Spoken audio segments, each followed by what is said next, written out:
त्याच भावनेनं आज शरण नाही रण हा स्वातंत्र्यवीर सावरकरांच्या उद्गाराचा कार्यक्रम आपण सादर करीत आहोत.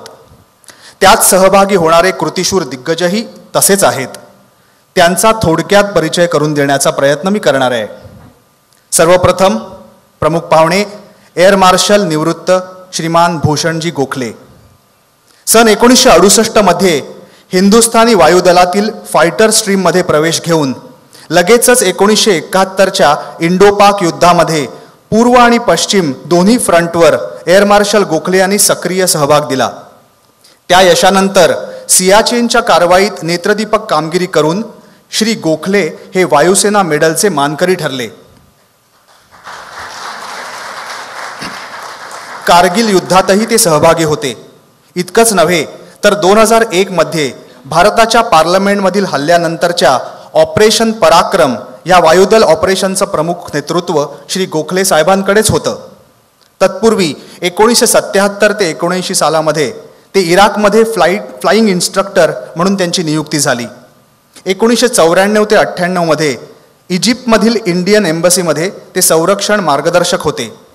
डिफेन्स सर्व्हिसेस स्टाफ कॉलेजचे पदवीधर असलेले श्री गोखले साहेब मद्रास युनिव्हर्सिटीमधून MMC आणि MPhilचे मानकरी ठरले.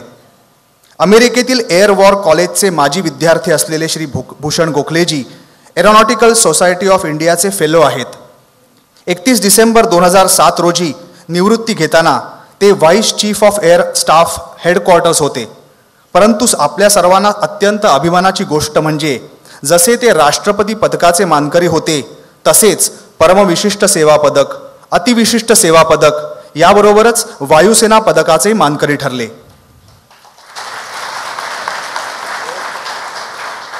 निवृत्तीनंतर 2018 पर्यंत एअर मार्शल गोखले भारत सरकारचे आणि DRDOचे प्रिन्सिपल सिनियर ॲडवायझरही होते. यानंतर अर्धवट इंग्रजी मिश्रित मराठीत परिचय करून देण्याच्या फंदात न पडता चक्क इंग्रजीतच परिचय करून देतो. For his post retirement contribution in the indigenous development of strategic systems, he was awarded the prestigious Agni Award on the National Technology Day in 2013. In May 2010, he was detailed as the chairman with full judicial powers to investigate into the tragic Air India Express accident at Mangalore in which 158 lives were lost. Recently, he has been appointed as Independent Security Advisor in the Ministry of Home Affairs. Air Marshal Gokhale is the chairman of Maharashtra Education Society and also of Maharashtriya Mandal Education Society located in Pune. He has also served on the governing councils of Deccan College, Pune, and the Defence Institute of Advanced Technology, Khadakwasla in Pune. He is presently a member of Symbiosis Planning and Monitoring Board and on the governing council of Symbiosis Institute of Management Studies. He is a founder, member and trustee of Pune International Center. Since September 2012, he has also taken over as the chairman, Civil Aviation Committee at Maratha Chamber of Commerce, Industries and Agriculture, MCCIA, and is currently director on the board of MCCIA. With effect from 1st September 2013, he has taken over as the director of Center for Advanced Strategic Studies in Pune, a think tank founded in 1992 within the premises of Savitribai Phule Pune University. एखाद्या उत्तुंग कारकिर्दीचा परिचय असा उत्तुंग असतो. आपण पुन्हा एकदा एअर मार्शल गोखलेंचं स्वागत करूया.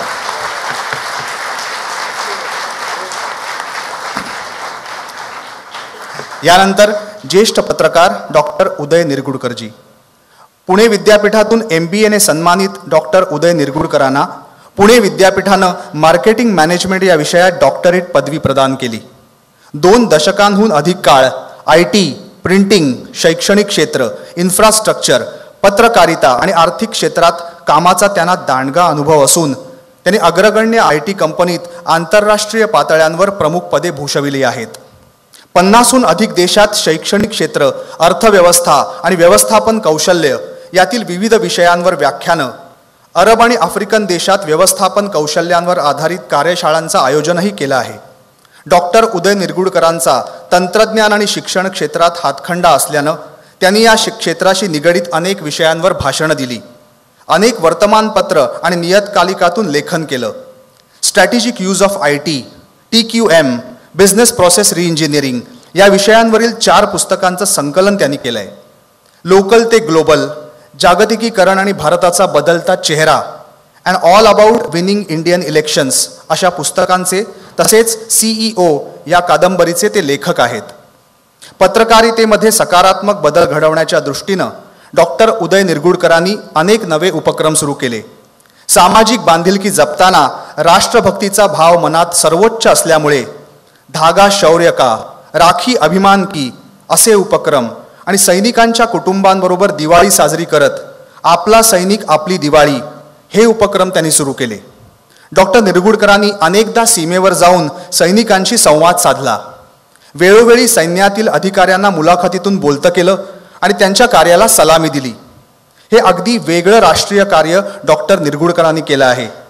याशिवाय 26 नोव्हेंबरच्या हल्ल्यानंतर स्थापन झालेल्या फोर्स 1 या कमांडो युनिटसाठी त्यांनी प्रशिक्षण शिबिरही घेतली आहेत. झी 24 तास, न्यूज 18 लोकमत या वृत्तवाहिन्यांचे व DNA या दैनिक वृत्तपत्राचे ते मुख्य संपादक म्हणून त्यांची यशस्वी कारकीर्द आपणा सर्वांच्या परिचयाची आहेच. त्यांचं सूत्रसंचालन असणारे कार्यक्रम खूप लोकप्रिय झाले.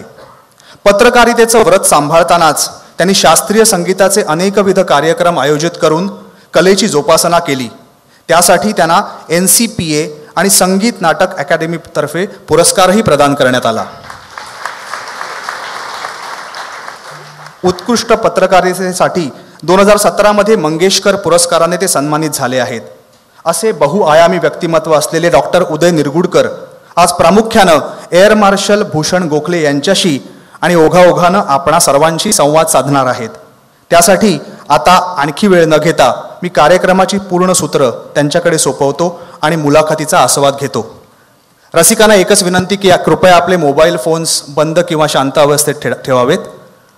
डॉक्टर उदय निरगुडकरजी, धन्यवाद. नमस्कार, थँक्यू. या कार्यक्रमाच्या सुरुवातीला माधवरावांनी मी सपत्नीक आल्याचा उल्लेख केला. त्याची थोडीशी एक स्पष्टीकरण देतो. ती या कार्यक्रमाला माझी पत्नी सपत्नीक याचं कारण मी नाही तर भूषण गोखले आहेत याची मला पूर्ण कल्पना आहे. आणि दुसरं म्हणजे ती पार्ल्याची आहे आणि लग्न झाल्यानंतर पहिले 2 वर्ष भाजी पार्ल्याहून ठाण्याला येत होती. त्यामुळे आज ती पार्ल्याला याचं कारण काय हे तुम्हाला कळलं असेल. दुसरी गोष्ट, माधवरावांनी विलंबाबद्दलही सांगितलं. त्यावेळेला मी नकळत घड्याळात पाहिलं की किती मिनिटं विलंब झाला. माधवराव बोलायला उभे राहिले आणि बोलायला उभे राहायला पाहिजे होते 6 वाजता. आणि पटकन लक्षात आलं की तेवढ्या वेळात बालाकोटवर हल्ला करून विमानं परत आली होती बरं का. म्हणजे आजच्या व्यक्तीचं महत्व काय हे तुम्हाला कळेल. ते अशा करताय 1964 साल शक्ती सामंतांचं एक पिक्चर होतं, आपल्याला आठवत असेल. त्यातलं एक गाणं होतं, OP नय्यरचं संगीत होतं. शम्मी कपूर आणि शर्मिला टागोर त्याच्यावर होते. काश्मीर की कली हूँ मैं, मुझसे ना रूठो बाबूजी. 168 मिनिटाचा हा पिक्चर होता. त्याच्यानंतर बरोबर 32 वर्षांनी म्हणजे 1996 मध्ये गुलजारांनी एक पिक्चर काढला. विशाल भारद्वाजचं संगीत होतं. OP नय्यर तेव्हा होते, आता विशाल भारद्वाज होते. तेव्हा शर्मिला टागोर होती, याच्यात तब्बू होती. आणि त्या माचीसमध्ये आणि काश्मीर की कलीमध्ये गाणं जे होतं त्या गाण्याचं रूपांतर काश्मीर की कली, मुझसे ना रूठो बाबूजी इथपासून ते छोड़ाए हम वो गलियां असं विषाद आणि विषण्ण पूर्ण करणारं होतं. दोन्ही चित्रपट 168 मिनिटाचेच होते.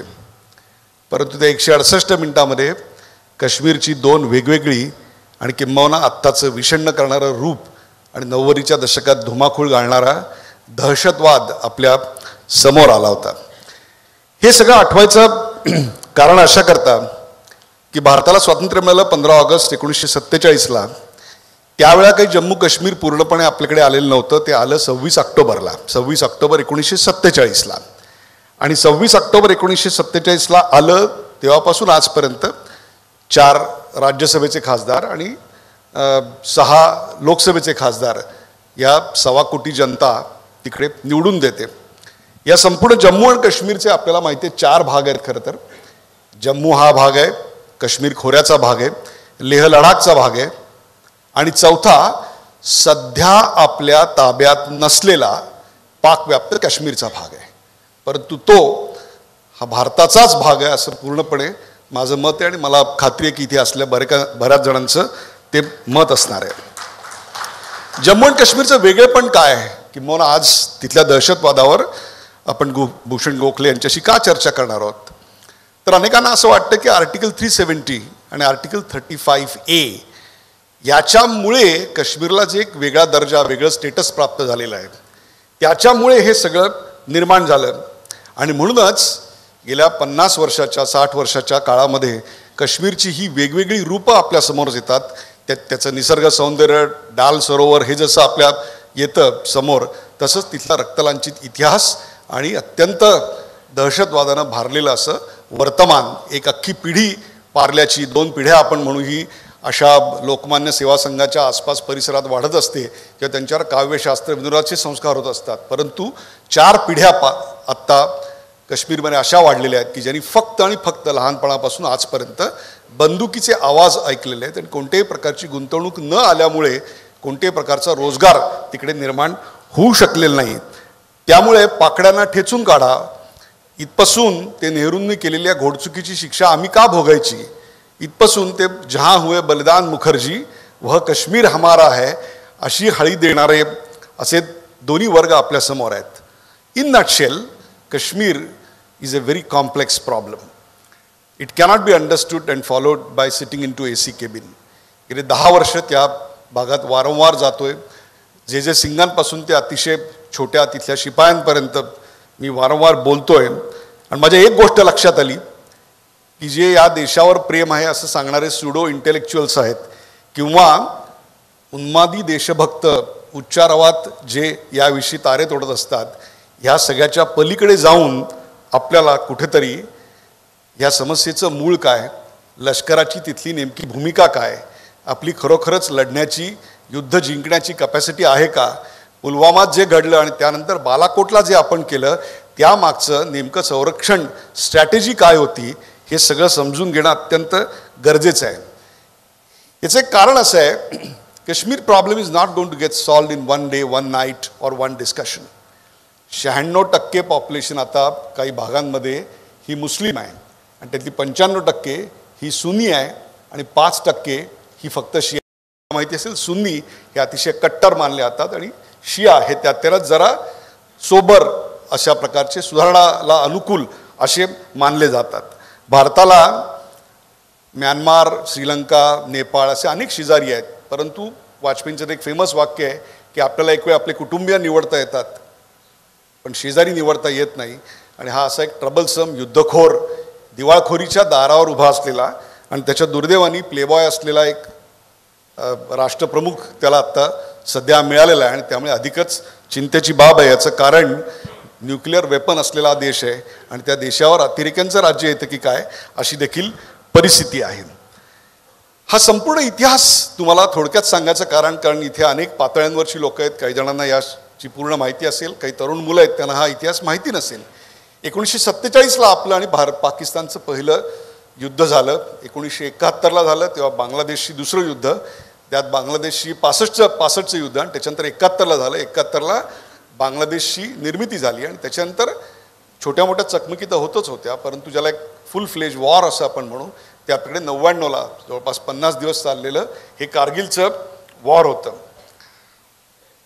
हे सगळं अशा करता सांगतोय की प्रत्येक देशाला स्वतःची एक आर्मी असते, परंतु आपल्याला असा एक देश शेजारी म्हणून लाभला आहे ज्या आर्मीला एक देश आणि त्या देशाचं नाव पाकिस्तान आहे. हा त्याच्यामधला एक मोठा फरक आहे आणि त्यामुळे याविषयी निवडणुका तोंडावर आलेल्या असताना उच्चारावात राजकीय भाषणं ऐकण्यापेक्षा प्रत्यक्ष त्या भागात काम केलेल्या रणसेनानीकडून ते ऐकणं जास्त महत्त्वाचं आहे.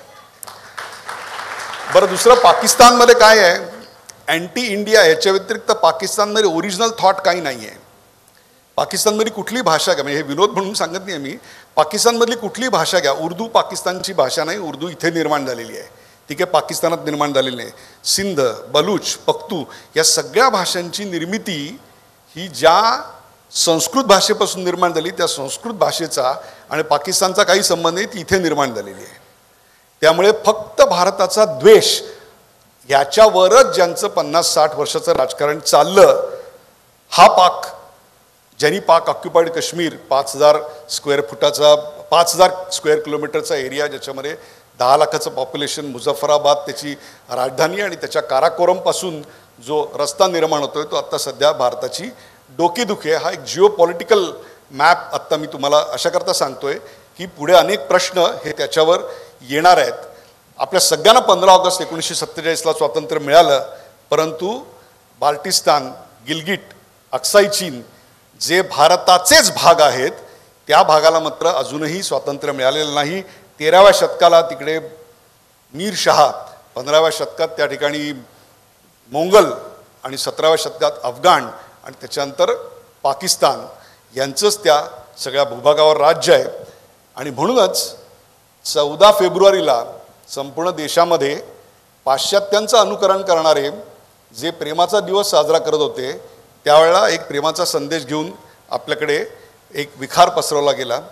19 फेब्रुवारी ही त्याच्यानंतरची महत्त्वाची तारीख, कारण त्या दिवशी शिवजयंती होती, त्याचाही एक महत्त्वाचा रेफरन्स नंतर येणार आहे.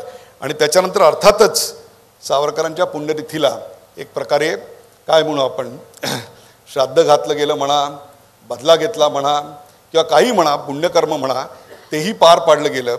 या सगळ्याचा आढावा आपल्याला आत्ता घ्यायचा आहे. या दरम्यानच्या काळात 3 महत्त्वाच्या घटना घडल्या. ह्या सगळ्या लेखाजोखा आत्ता मांडतोय आणि नंतर त्या प्रत्येक भागावर आपण डिटेलमध्ये प्रश्न घेणार आहोत. या दरम्यानच्या काळामध्ये असोसिएशन ऑफ इस्लामिक कंट्रीज याचं एक मोठं अधिवेशन झालं आणि त्या अधिवेशनामध्ये पहिल्यांदा सुषमा स्वराज यांना बोलवण्यात आलं. आणि सुषमा स्वराज यांना बोलवल्यानंतर मी याचं डिटेल विवेचन त्याचा प्रश्न पण घेईन. म्हणून पाकिस्ताननी बहिष्कार टाकला आणि आश्चर्य म्हणजे इस्लामिक कंट्रीज असोसिएशननी सांगितलं ओके, बी विथ इट, बहिष्कार चालू ठेवा तुमचा, सुषमा स्वराज भाषण करतील. हा बदल भारताचा जो झाला तो भारत हा ज्याला आपण नया भारत असं म्हटलं गेलं किंवा इमर्जिंग इंडिया असं नरेंद्र मोदी म्हणतायत, तो खरंच भारत तसा आपल्याला कसा वाटतो. या सगळ्याच्या मुळाशी एक संतापाची लाट 14 फेब्रुवारीनंतर ही अपेक्षित होती. ती संतापाची लाट आपल्याकडे आली. देशभक्तीचा, कोणाच्याही देशभक्तीवर शंका घ्यायचं काहीच कारण नाही आहे, परंतु त्या देशभक्तीचा इजहार उतू जाणारी किंवा उन्मत्त होणारी देशभक्ती विरुद्ध एक सत्यकथनकार असा लढा या देशात दुर्दैवाने सुरू झाला. आणि तो सत्यकथनकार हा राजकीय भाष्यकार न होता तो हे युद्ध असल्यामुळे आणि ते रणात खेळलं गेलं असल्यामुळे एक रणसेनानी असावा, म्हणूनच कोणालाही अभिमान वाटेल अशा भारतीय शौर्य परंपरेतला एक लखलखता हिरा आज आपण बोलावलेला आहे. मगाशी त्यांच्या ओळखीमध्ये जी गोष्ट सांगण्यात आली त्यातला एक भाग कदाचित तुमच्या लक्षात आला नसेल, तो म्हणजे अग्नी पुरस्कार. हा संरक्षणातल्या तंत्रज्ञानातला सर्वोत्तम पुरस्कार मानला जातो आणि तो पुरस्कार मिळालेली व्यक्ती आपल्या बरोबर आहे.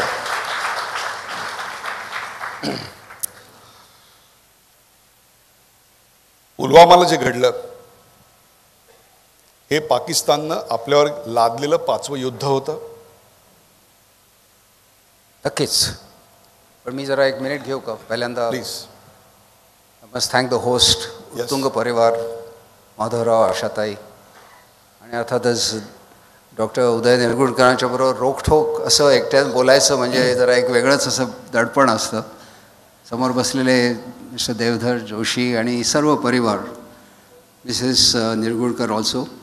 माझी बायको आहे आणि त्याच्यात मी जरा I must make it little lighter, कारण तुम्ही शर्मिला टागोरचा उल्लेख केलात म्हणून. शर्मिला टागोरचा अजून एक पिक्चर म्हणजे आराधना. त्यावेळेला मी बॅचलर होतो आणि बागडोगरा विमानतळावरून मी 71 वॉरमध्ये भाग घेतला होता. त्यावेळी मी नेहमी माझ्या बायकोला चिडवतो की बहुतेक ती त्या राजेश खन्नाचं ते एअरफोर्समधलं बघून माझ्यावरती भाळली. पण coming to the serious part, I just take a minute if you don't mind. कारण तुम्ही एक कळीचा मुद्दा बोललात, तो म्हणजे 26 ऑक्टोबर 47. आणि मी ह्याच्यासाठी सांगण्याचं का की त्याच रात्री जेव्हा महाराजा हरिसिंगने ॲक्सेशन साईन केलं त्याच रात्री आमची इंडियन एअरफोर्सची विमानं पालनमधून रुडली. आणि जेव्हा ते सगळे घुसखोर 20 किलोमीटर फक्त श्रीनगरहून होते त्यावेळेस श्रीनगरला उतरून जो पुढचा इतिहास झाला ज्याच्यामध्ये आपण त्यांना थांबवलं, तर ही जी तत्परता एअरफोर्सची आहे की चटकन तुम्ही हे करू शकता. आणि त्यामुळे मी नेहमी सांगू इच्छितो की आता तुम्ही पाकिस्तान ऑक्युपाईड काश्मीर जे म्हणलात, आमची तयारी होती की आपण ते सुद्धा घेतलं असतं. खरं पाहिलं तर आपण स्कार्डूपर्यंत जात होतो. आमची डकोटा विमानं त्यावेळचे जे लोक होते व्हेरी त्यांनी तिथपर्यंत जायचं. Unfortunately I don't get in the काय झालं ते UN गेलो वगैरे वगैरे. पण त्यामुळे मी नेहमी म्हणत असतो की पहिल्यांदा स्वतंत्र भारताचा इतिहास आणि भूगोल बदलला आणि तो आपल्या विरुद्ध बदलला. आणि हेच 1962 आपण विमानं वापरलीच नाहीत. म्हणजे जेव्हा आता बरंचसं त्याच्यावरती आलेलं आहे की even West Bengal chief minister pleaded saying की बुवा विमानं वापरू नका, नाही तर चायनीज विमानं येऊन कलकत्तावरती बॉम्बिंग करतील. तुम्हाला माहिती आहे की जेव्हा सेकंड वर्ल्ड वॉर झालं त्यावेळेला लंडनवरती बेचिराख व्हायची वेळी आली तरीसुद्धा कोणी असं म्हणलं नाही की तुम्ही थांबवू नका. आणि Chinese air force was know where ready. ते तिबेटमध्ये कुठले रनवे नव्हते. आणि अशा वेळेला विमानं जर वापरली असती तर जेव्हा तेजपूरपर्यंत आलेले होते आणि परत जात होते, अगदी त्यांच्यावर नाही पण नुसते कडे जरी आपण कोसळले असते तिथल्या त्या अरुणाचलमधल्या भागामधले, तर आपल्याकडे 2-3 हजार जवळजवळ प्रिझनर्स झाले असते. आणि Chinese story would have been different today. त्यामुळे दुसऱ्यांदा इतिहास आणि भूगोल पुन्हा एकदा आपल्या विरुद्ध बदलला. 65 तुम्ही जो उल्लेख केला, कच्छमध्ये जे ह्या म्हणजे ऑक्टोबरच्या युद्धाच्या आधी जे झालं त्याच्यात 900 स्क्वेअर किलोमीटर आपण पाकिस्तानला दिलेलं आहे. आणि दॅट टाईम लंडन इंग्लंडचे प्राईम मिनिस्टर विल्सन मिडिएटेड. तिसऱ्यांदा परत विरुद्ध झाला. आणि ज्या वेळेला ॲक्च्युअल 65 वॉर झालं, आणि मी काय I am just taking a little away from your this thing is because you are talking about Kashmir. आजकाल काश्मीरबद्दल आपण बरंच बोलतो, काश्मीरियतबद्दल आपण फारसं बोलत नाही. मी स्वतः काश्मीरमध्ये मस्जिदमध्ये बाहेर घंटा बघितलेली आहे, जसे देवळांमध्ये घंटा असते तसे. There is a Sufism which has been forgotten. There have been so many other issues. You said Sunni, but actually it is the Wahhabism which is a worrying part, the ISIS which sometimes the black flags तिथे आहे. पण otherwise 65 जेव्हा operation जिब्रॉल्टर झालं आणि सप्टेंबरमध्ये जेव्हा 20,000 पाकिस्तानी घुसखोर आतमध्ये आले होते व्हॅलीमध्ये, त्यावेळेला आपण एक चांगला देश म्हणून तिथे आपल्याकडे आम्ही एअरफोर्स ठेवलेला नव्हता, कारण युनायटेड नेशनमध्ये आपण गेल्यावरती आपल्याला काही बंधनं होती. तिथे आपले आर्मीचे लोक तुरळक होते. स्वतः 250 काश्मीरी मेले तिथे. त्यांना ते पाकिस्तान्यांनी म्हणजे त्यांना गोळ्या घातल्या का, तर ते सगळीकडे आपल्याला येऊन सांगत होते की असे घुसखोर आलेले आहेत.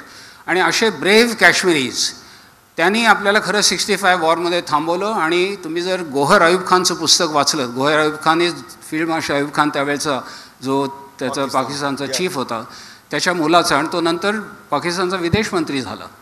त्यांनी त्या पुस्तकात लिहिलेलं आहे की कसं भुट्टोनी माझ्या वडिलांना फसवलं की आम्ही घुसखोर पाठवल्यानंतर 14 ऑगस्टला म्हणजे जो पाकिस्तानचं स्वातंत्र्य दिन आहे त्या लाल चौकमध्ये पाकिस्तानचा झेंडा होईल आणि 8 सप्टेंबरला तुम्ही रेड फोर्टमध्ये दिल्लीमध्ये जेवण कराल. झालं सगळं उलटंच. 20 नोव्हेंबरला जेव्हा चायनीज परत जात होते त्यावेळेला यशवंतरावजी चव्हाण तिथे गेले, संरक्षण मंत्री झाले. आणि मी त्यांना फार क्रेडिट देतो एवढ्यासाठीच की त्यांनी इतका समन्वय थोड्याच दिवसामध्ये आणला, ज्याच्यामध्ये पॉलिटिशियन्स, मिलिटरी आणि ब्युरोक्रॅट्स तिघं एका टेबलवरती बसून सगळे निर्णय घेत होते.